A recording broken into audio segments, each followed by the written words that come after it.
అమ్మ జాలి కర్ర, జాలి కర్ర, ఓకే జాలి అమ్మ. దేవునికి స్తోత్రం, హల్లెలూయా. ఏమండి తుమ్మకర్ర మనందరికీ తెలుసు. ఏమండి మీ ఊళ్ళో మీ రాష్ట్రంలో ఎక్కడైనా తుమ్మ చెట్ల తోటలు ఎక్కడైనా చూసారా? ఎవడైనా వేస్తాడా? మరి సాధారణంగా తుమ్మ చెట్లు ఎక్కడ చూస్తాం మనం? తుంపల్లో, ఏమండి బహిర్భూమిలో, వ్యర్థాలు ఉండే స్థలంలో, పందులు తిరిగే స్థలంలో, భూమిలో. ఎందుకంటే వ్యవసాయం చేసే భూమిలో దాన్ని ఉండనెవరు. ఎందుకంటే అది వ్యవసాయం చేసే మొక్క కాదు. ఇంకా తుమ్మకర్ర దేనికి వాడతారో మీరు ఎవరికైనా తెలుసా? వ్యవసాయం చేసేటానికి నాగలి ఉంటుంది కదండి, ఆ నాగలి చేయడానికి తుమ్మకర్రను వాడతారు. ఇంకా దేనికి వాడతారంటే ఎడ్ల బండి ఉంటుంది, ఎద్దులను బండి కడితే ఆ బండి చక్రానికి, ఆ చక్రము దగ్గర ఉండడానికి తుమ్మ చెక్కని వాడతారు. ఇంకంతకు మించి దేనికి పనికిరాదు. దాన్ని ఎవరు విలువగా చూడరు, దాన్ని ఎవరు విలువగా పెంచరు, దాన్ని ఎవరు కూడా ఎవరి ఒక పంట ఎవరు చూడరు. ఎందుకో పనికిరానిదిగా ఉంటుంది. కానీ దేవుడికి ఏం కావాల్సి వచ్చిందంటే తుమ్మకర్ర. ఎవరి అంతకంటే విలువైన చెక్కలేని ఏవో ప్రపంచంలో ఉన్నాయి. టేపు చెక్కలు ఉన్నాయి, ఎర్రచందనము చెక్కలు ఉన్నాయి.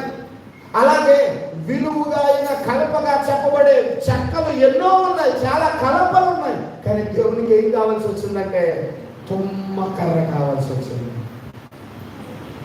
ఏమండి అదే తుమ్మకర్రతో ఇక్కడ బలిపీఠం చేసామనుకోండి, మీరేమంటారు? పాస్టర్ ఎంతకన్నా గొప్పది ఏమి దొరకలేదు బాబు, దీనికి ఎక్కడో ఏ పెంట మీద దొరికేది. ఎందుకంటే ఎవరు పెంచరు కదా దాన్ని. దీన్ని జాగ్రత్తగా చేసేసాడు. ఒకవేళ నన్ను అడుగుంటే కనుక నేను మంచి చెక్క కొనిద్దు కదా, పాపం పాస్టర్ గారి దగ్గర డబ్బులు లేకపోతే నేను ఇద్దును కదా, తీసుకొచ్చి బలిపీఠం మీద ఎంత పరిమాణం చెక్క ఎట్టారేంటి?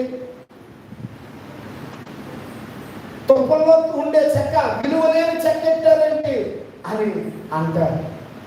కానీ దేవుడు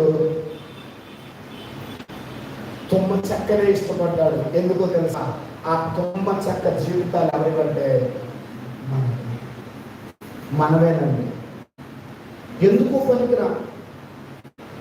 ఎవరి పోయిన పశువు అయినా ఉపయోగపడుతుంది, కానీ మనిషి దేనికి ఉపయోగపడతాడా? ఉంచుకుంటే వాసన, కాలిస్తే బూడిద, ఇంకా ఇది కనబడదు. అంతేనండి. అయ్యో ఎంత ప్రేమ అండి మా ఆయన అంటే నాకు, అయ్యో ఎంత ప్రేమ అండి మా అత్తగారు అంటే నాకు, ఎంత ప్రేమ అండి మా మామగారు అంటే నాకు. ఎంత ప్రేమ ఉన్నా సరే చచ్చిపోయిన తర్వాత ఎవరు ఉంచుకోరు. ఎందుకంటే ఉంచుకుంటే వాసన ఎవరు భరిస్తారు? అలాగని కాల్చేవనుకో బూడిదే మిగులుతుంది, కప్పెడితే ఏం కనపడదు.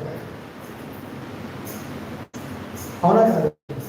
కానీ పశువు దాని చర్మం ఉపయోగపడుతూ ఉంది వాయిద్యాలు. అంటే ఈ దినం నేను మీతో చెప్పాలనుకుంటున్న విషయం ఏమిటి అంటే, అటువంటి తుమ్మకర్రతో దేవుడు మందసాన్ని తయారు చేశాడు. అటువంటి తుమ్మకర్రతో పరిశుద్ధ ఉపకరణములను దేవుడు సిద్ధం చేయించాడు.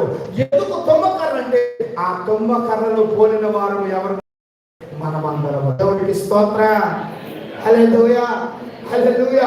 తుమ్మకర్రను పోలి ఉన్న మనము మన జీవితంలో దేవుడి సముఖం ఎందుకు తీసుకొచ్చాడు. అంతేకాదు, ఒకవేళ చూస్తున్న వాళ్ళు ఎవరైనా అయ్యో ఇటువంటి తుమ్మకర్రను తీసుకొచ్చారంటే అసహించుకుంటారేమోనని దేవుడు మోషేతో చెప్తున్న మాట ఏంటో తెలుసా? మోషే ఆ తుమ్మకర్రతో చేసిన మందస్థాన్ని, ఆ తుమ్మకర్రతో చేసిన వస్తువులను ఏం చేయాలో తెలుసా? మీరేం చేయాలంటే బంగారంలో తీసుకురండి, ఆ బంగారాన్ని కరిగించండి, దాన్ని పోకపోయండి, ఆ బంగారంను పోకపోసి ఈ మందస్థము మీద ఏ తుమ్మ చెక్క అయితే ఉందో ఈ తుమ్మ చెక్క మీద ఏమండి